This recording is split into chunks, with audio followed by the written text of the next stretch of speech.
ఈ మొక్కజొన్న కొనుగోలు కేంద్రాలు తక్షణమే ఇలా జగిత్యాల నియోజకవర్గానికి సంబంధించి జగిత్యాలే కానివ్వండి, రాయకలే కానివ్వండి, సారంగపూర్ కానివ్వండి, బీర్పూర్ కానివ్వండి, అట్లాగే ఏదైతుందో ఇంకా అవైపు మెట్టిపల్లి కానీ, కొరుట్ల కానీ, ఇక్కడ గొల్లపల్లి కానీ, ధర్మపురి కానీ, వీళ్ళ గతంలో ఎక్కడెక్కడైతే మొక్కజొన్న కొనుగోలు కేంద్రాలు నిర్మింపజేయడం జరిగిందో అవన్నీ కూడా తక్షణమే రేపు 19 ఉగాది దినం నుండి ఏదైతుందో పర్వదినం కాబట్టి ఆ దినంగా ఆరంభింపజేసి రైతుకు అండగా నిలవాలని చెప్పని రాష్ట్ర ప్రభుత్వం గౌరవ ముఖ్యమంత్రి గారికి ఏదైతుందో ప్రజావాణి ద్వారా జిల్లా కలెక్టర్ ద్వారా విజ్ఞప్తి చేస్తున్నాం.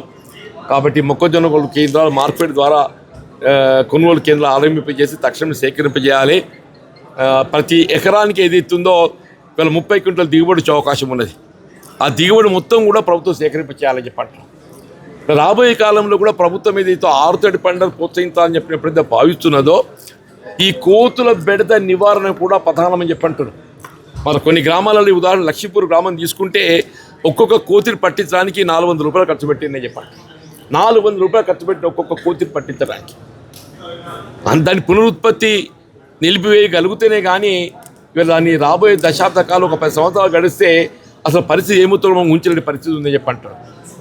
ఆరుతడి పంటలను ప్రోత్సహింప చేయబడాలి అని చెప్పారంటే మద్దతు ధర కల్పింపజేయడానికి వీళ్ళ ధాన్యం అంటే ఆరుతడి పంటలకు సంబంధించిన సేకరణ కేంద్రాలు మార్కెట్ ద్వారా అది ఏ ఉత్పత్తి అయినా కానీ కనీస మద్దతు ధర కల్పింపజేసి సేకరింపజేయడం ఒకటి, ఆ ప్రతికూల పరిస్థితులు అయినటువంటి ఆ కోతుల బెడదను తప్పించడం కూడా రెండవది అని చెప్పని నేను మనవి చేస్తూ జగిత్యాల నియోజకవర్గ రైతాంగం పక్షాన గౌరవ జిల్లా కలెక్టర్ గారి ద్వారా ప్రభుత్వాన్ని నివేదించడం జరిగింది.